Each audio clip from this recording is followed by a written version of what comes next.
DG স্টোরিতে আজ নিয়ে এসেছি আপনাদের জন্য মিত্রম প্রকাশনার জ্ঞান বৃক্ষ আম্বেদকর ব্রজেন মল্লিকের লেখা গল্প। শুরু করছি। জ্ঞান বৃক্ষ আম্বেদকর। ভীম তাদের জমিতে আসে।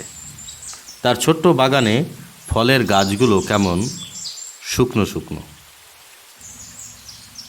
জলের অভাবে গোলাপ চারাটা তো মরেই গেছে। একটা চারা যদি কোথাও পাওয়া যেত। ভীম পায়ে পায়ে হাঁটতে থাকে। গাঁয়ের প্রান্তে সবজির পাইকারি হাট বসে। সেখানে পাওয়া যায় গাছের চারা, ফলের কলম। এক সবজির পাইকার দোকান সাজিয়ে বসে আছে। সেখানে দাঁড়ায় ভীম। দোকানের কাছে বিভিন্ন রকম ফুলের চারা, তার মধ্যে রয়েছে 3-4টে গোলাপের। একটা কলমের ডগায় একটা ফুল ফুটে আছে। কি সুন্দর ফুলটা! কি গো ছেলে, ফুলের চারা কিনবে? পাইকার জিজ্ঞাসা করে। কত দাম? 4 আনা, 1 আনা করে একটা। ছেলেটির হাত কাপড়ের খুঁটে চলে যায়।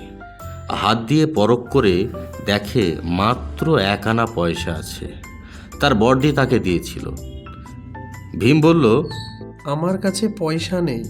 বাড়ি গিয়ে মায়ের কাছ থেকে নিয়ে এসো, এক দৌড়ে চলে যাও। আমি তো এখানেই বসে আছি।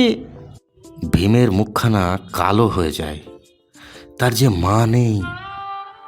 ভীম আনমনে হাঁটতে থাকে। চোখে পড়ে কজন যাত্রী স্টেশনের দিকে যাচ্ছে।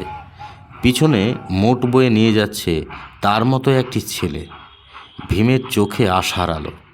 সে স্টেশনের দিকে পা বাড়ায়। স্টেশনের প্ল্যাটফর্মে বসে থাকে ভীম। একটা ট্রেন এসে থামে। ট্রেন থেকে অনেক লোক নামে।